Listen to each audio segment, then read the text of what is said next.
Hi, I'm Eric Searfoss Miller, local judge, and with me today is Cole Tinch. Thank you for coming on the show. Welcome to Deck Techs. Thank you for having me. Today we're going to be talking about something I'm really excited about. Mono white soldiers in Modern. So, why do you play this pile of Magic cards? Well, obviously there is a very similar deck in the format that might be quite a bit more powerful, but this is it's a cheaper option. But one of my main things that I like about it is that it's a very consistent deck, and I get an amazing sideboard. That is true. With mono white, you have some of the best sideboard options in the entire game. And so I really like this, and we're going to get down to it in a few seconds. But you've been on stream one or two times, I think, with this deck. Twice with this deck, and both times this deck has had a pretty nice showing, if I remember correctly. It is a very powerful, kind of linear aggro deck, but it has some of the most explosive turn 2s I have seen in a very long time in this format, all without any sort of mana accelerant, which is insane to me. Well, you know what? Let's just go down. Let's look at the deck. So, starting off, we have a big pile of one-drop creatures. Champion of the Parish. Whenever another human enters the battlefield, you put a +1/+1 counter on this guy. Kind of the polar opposite of Thalia's Lieutenant, which I believe puts it on the other creatures. It puts it on everything, and then it also has the same champion ability. Okay. And then Soldier of the Pantheon, this card has gotten around so much removal. Talk to me about this card. Well, I like it for one because being 1 mana, it fits well into dumping it on turn 2 after I followed up with a champion. It gets around a lot of multicolored creatures that can be very annoying. Like if you have Knight of the Reliquary, it being able to just block it endlessly. That seems pretty good. That is pretty nice. As well as get through in case that's like their only card left. Yep. And the gaining life, it isn't too relevant, but it's nice to have an extra little ability. And for being a 2/1 for 1 with those abilities, there's a lot of upside to it. Moving on, we have Pantheon, Hero of Akros. He flips over to a Gideon with a couple really neat abilities. But I really like his activated ability where he can become indestructible until end of turn. You use that a lot. I do. It pairs nicely with the Angelic Overseer. Can I talk about that now? Sure, go ahead. All right. So Angelic Overseer, I don't see it a lot. Do you see it a lot? No, I think this is like you're the only person I see running this card. All right, cool. That makes it a little bit more special for me. Yeah. I run it as a 1/of because I run a lot of small stuff, and running too many big things can have some problems. But being a card that has hexproof and indestructibility, is so long as I have a human on the field, and having Pantheon being able to make it indestructible at any time I want, makes for a very good end-game combo. I've had multiple times where it's just Angelic Overseer and Pantheon on the field. Just hanging out, having a grand old time. Yeah, unless I get Terminus, it's a pretty good combo. Awesome. Your last 1-drop creature is Thraben Inspector. Just comes in, makes a clue. Not a lot going on here. We just talked about Thalia's Lieutenant. Comes in, gives everyone a +1/+1 counter, and then she gets a +1/+1 counter, similar to Champion of the Parish whenever something else enters the battlefield. Again, not a whole lot going on, just the same ability. Thalia, Death and Taxes, staple. Talk to me about this card. How has it fared for you? It's such a nice turn 2 play. If I see almost any color, like if I see that they're playing blue, I'm gonna put that down instead of a double 1-drop, mostly because being able to set them off even a turn can win games, as well as it taking away a bolt target from perhaps something over here and costing them to pay more is very relevant. It is a bolt target just like Pantheon or any removal spell. Yeah. But the good things about those being those rods for it is it takes it off my beaters from champion and lieutenant, keeping removal away from them. Absolutely. As well as just shutting down some decks early on.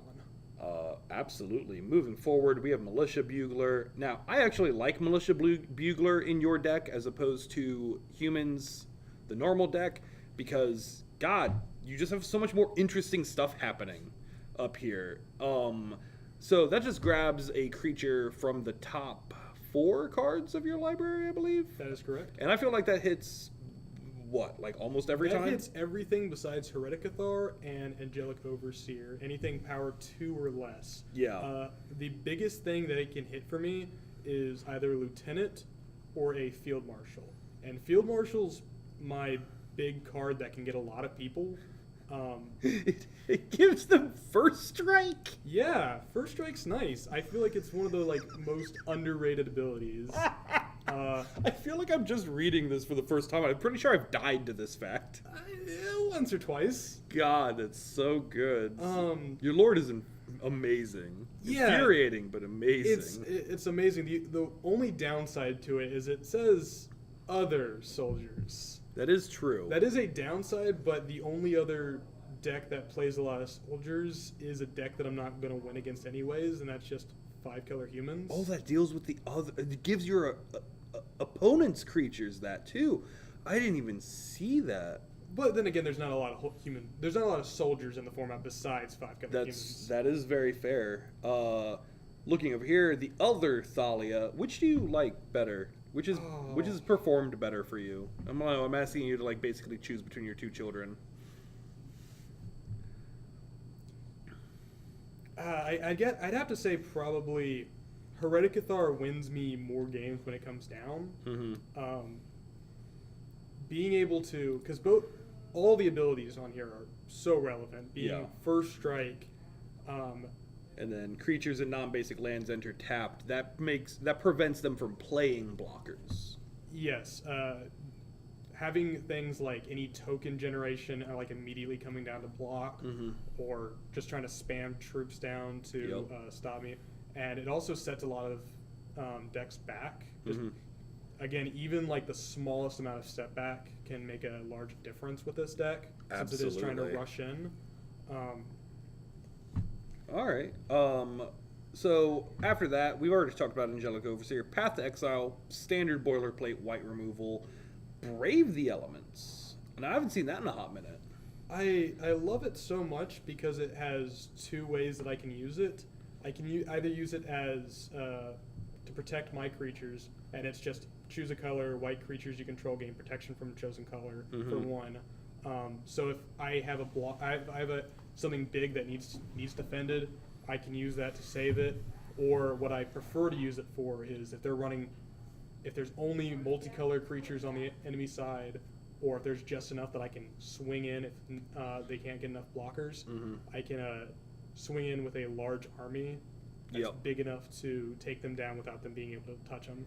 And it is pretty easy for you to get a large army because of Return to the Ranks. Oh, I love Return to the Ranks. Every time you have cast that card, I have seen you win the game on the spot. I have never seen you lose after that, and I'm sure it's happened, but that card is disgusting. If it resolves, I will generally win, because I just have my entire graveyard being filled with creatures that it can pick up anything in this row, which is quite a bit of my deck. Yeah.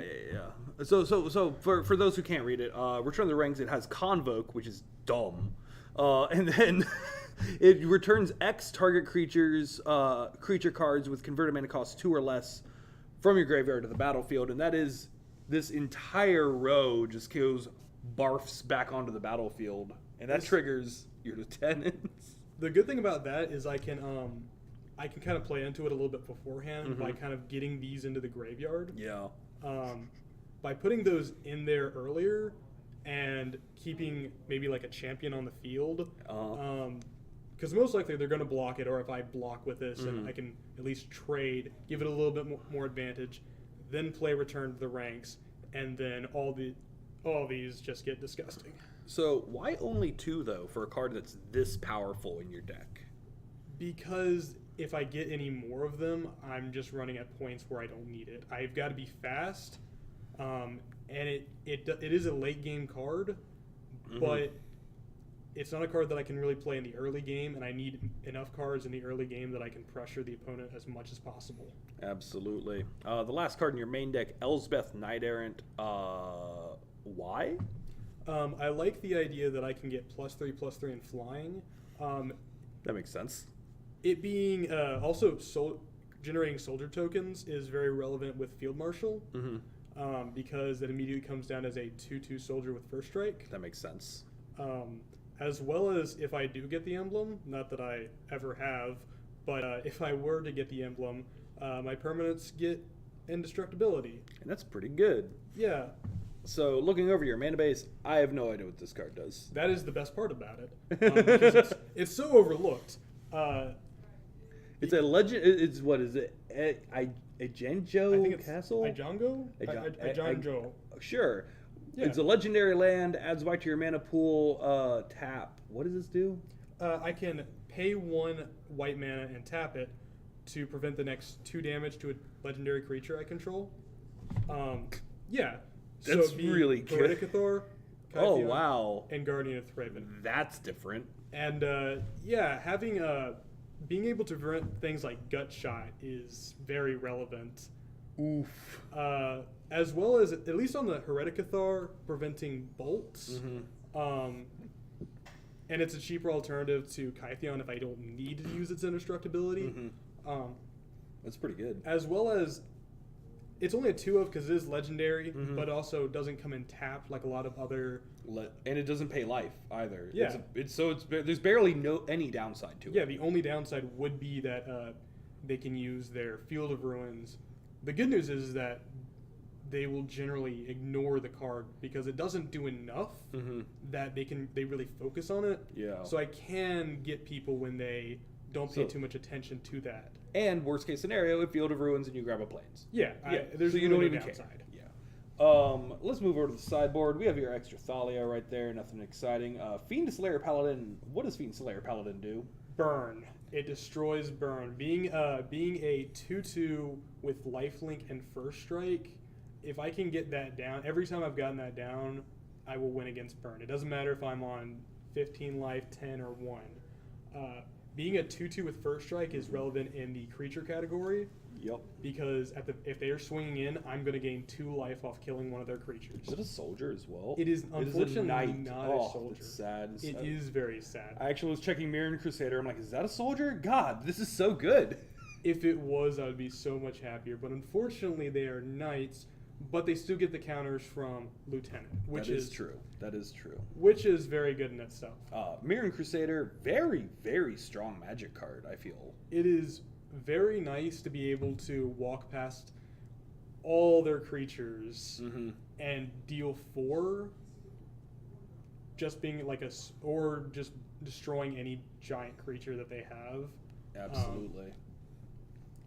And then we have Damping Sphere, which is just great against any deck wanting to play a bunch of cards in a turn. Oh yeah, pretty boilerplate sideboard card at this point. We have 2 Disenchants as well, just to deal with any problem enchantments. Does that hit artifacts as well? It does. Oh, that's so nice. Yeah, I need a lot against the Snaring Bridge. Yep.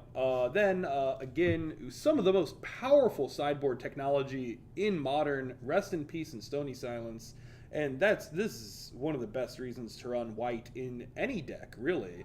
If you're not running white in your deck, maybe you should think about it, I don't make the rules. Maybe you should, just put some white in your freaking deck. Just add some planes and some sideboard. That's yeah, what we need. Yeah, why main deck sideboard? Just why main deck white cards when you can sideboard them? Well, do you have any closing remarks for anyone who might be wanting to pick this deck up? I think that is a very fun deck to play. It's very nice to feel that champion into 2 1-drops, into Field Marshal, into Lieutenant after Lieutenant. It's very nice and consistent that you're gonna feel a very similar feeling every time. You don't have a lot of mana flooding or mana screwing. You don't have a lot of problems with the deck. Except if you run into your own problems with running into big board wipes or something that you can't prevent anyways. Well, awesome. Well, thank you very much for being on the show. Thank you. Again, my name is Eric Sierfaus Miller. My name is Cole Tench. And we will see you next time. Thank you. Goodbye.